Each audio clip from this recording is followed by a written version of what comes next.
DZRH TV. Bit!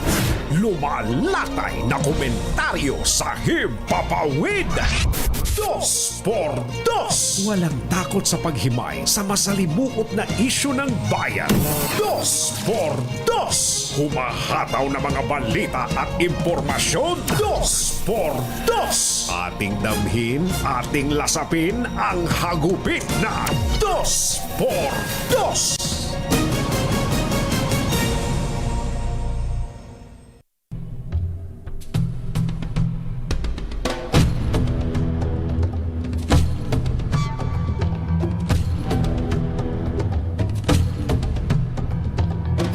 Nakakita po ng probable cause ang House Committee on Justice para i-impeach si Vice President Sara Duterte at ipadala ang consolidated complaint sa plenaryo para pagbotohan sa Lunes, Mayo 4.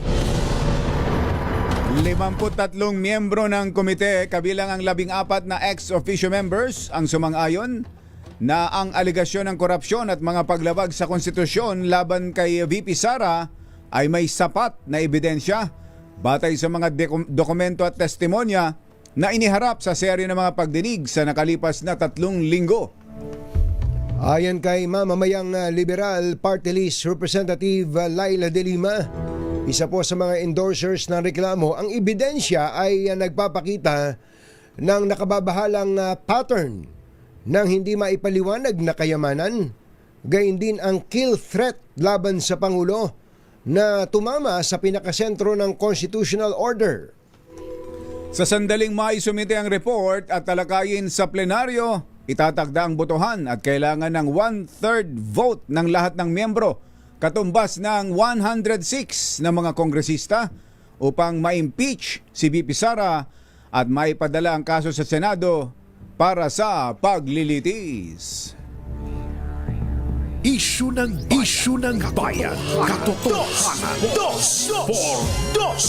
Pag maitim ang balak, magtago ka na. Dos por dos! Si Jerry at si Anthony, narito na. Dos por dos! Hahataw ng todo, urado ka. Dos por dos! Ang katotohanan, dala nila. Dos por dos! Walang sinasamba pali, maniwala ka. Dos por dos! Hataw ng husto, tol, umasa ka. Dos por dos! Dos por dos! Hi. Maganda morning! Magandang umaga, bayan! Bayan! Ito po si Anthony Tabern. Ito po si Jerry Baha. Muli pong sumasa inyo ang Dos por Dos sa umagang ito ng Friday! Yuhuu! Napapansin nyo ba, mabilis po kami magsalita ngayong umaga sapagkat nagmamadali po kami. Kailangan po nating magmadali. Ang bilis ng oras Ang bilis kasi ng oras. Ba't ba ganun? Ano? Oo, pagka tayo nandito, nakaupo kami dito, ang bilis-bilis ng oras. Ano ba ibig sabihin nito? Kami ba'y sinasaniba ni Mike? Mike! Mike! Ang bilis mo magsalita, Mike! Ay, nako, ang bilis din ang pangyayari.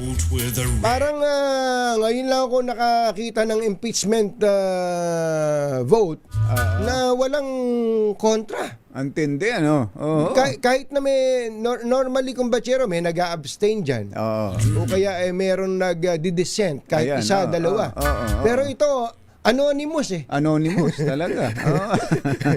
At hindi sila nahihiya, hindi kumukover. Oo. Kung Kumaway pa nga na ganun yung isa eh. meron pa ngang May kumaway. kumaway eh. Ano pangalan ng kumaway na ganun? Si Si Congressman Deputy Speaker. Albi Benitez. Hindi lang nagtaas ng kamay, kumaway pa. Kumaway pa eh. Oo. Tinitingnan ko kung batsero, ang linaw eh. Meron ba tayong video dyan, Mother? Oo. Nung magtaas sila ng kamay? Kasi ibig sabihin, hindi natatakot Hindi natatakot. itong mga bumotong ito. At kahit na kung may kung ano-anong mga pabbabanta Oo. nitong mga nakakaraan na lumalabas doon sa mga mambabatas, mga kongresista na papabor sa impeachment. Tatalupan. Tatalupan ng buhay. Tinitingnan ko dito si yung unang binantaan na tatalupan ng buhay. Sino? Eto nakataas ang kamay, nakabarong, at ang ganda pa ng pagkakangiti, Aba, kumpatsero. aba. So walang takot. Walang takot. Oo, ayan, oh. Sa Manila Times mas maganda. Ayan.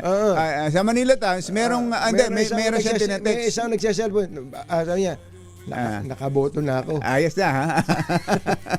Tapos ganda ng ngiti niya. Oh. Oo, ayan. Kita niyo.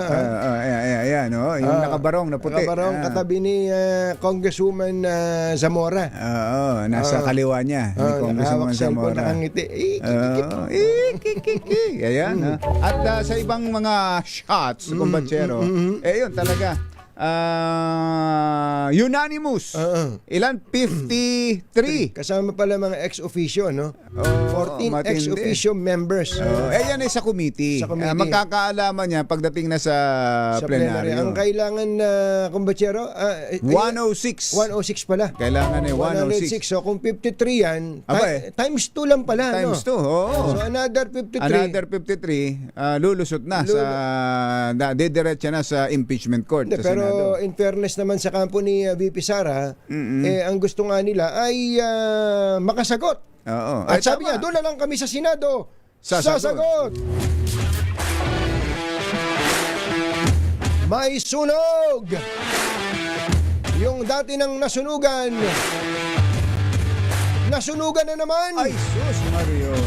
RH5 Val Gonzales, saan yan? Kamin Val? Yes, Val? Val Gonzales? Unahin natin yung kanyang tsuhin, si Boy Gonzales na nagpunta rin sa sunog sa Santa Cruz, Maynila. 29, Boy Gonzales. Kamin, boy! Anthony, Jerry, dineklara pa lang under control pero hindi pa fire out dahil sa may mga umuusok pa dito sa mga kabahayan na tinupok ng apoy na nagsimula kaninang madaling araw. Alas 5:06, dineklara under control ng sumiklab itong residential area to. Hindi na sakop to ng Tondo.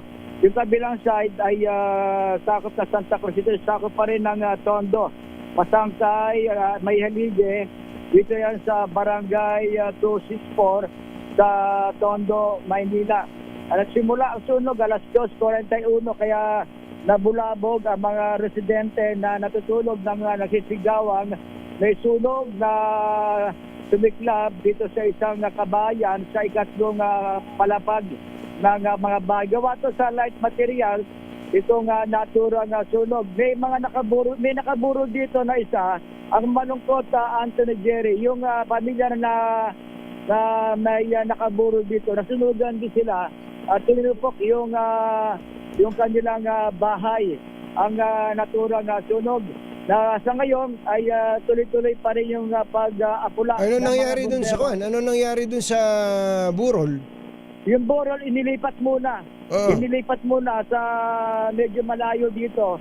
Hindi naman nadama yung pinaglalamayan, yung mismong nakaburol. Hindi nailikas agad nila. Yung nakaburo dito sa isang basketball court sa basketball court. Pagpasok mo sa loob, puro sa kinita.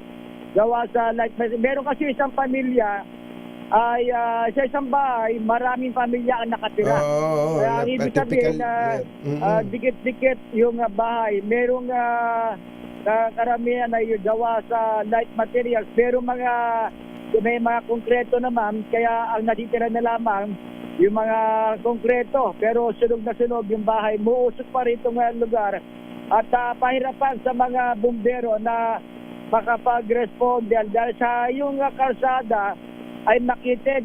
Isang truck lang ng bumbero na maliit na ito yung unang dumating. Yung fire volunteer na ng isang maliit na nakapasok sa loob. Ito yung obrero pumper.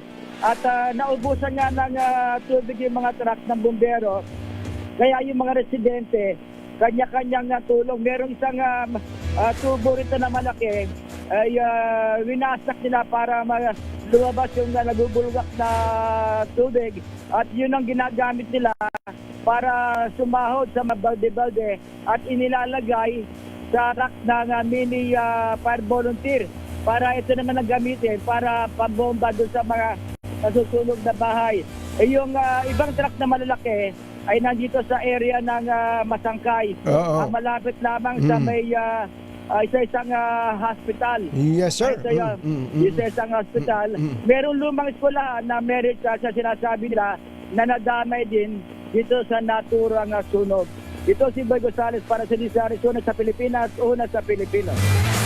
Thank you, boy! Jerry Pa at Anthony Taberna sa 2x2 sa DZRH. Oras po natin, Engineer Tony Nanggel, 12 minutes bago ang alas 7 na umaga.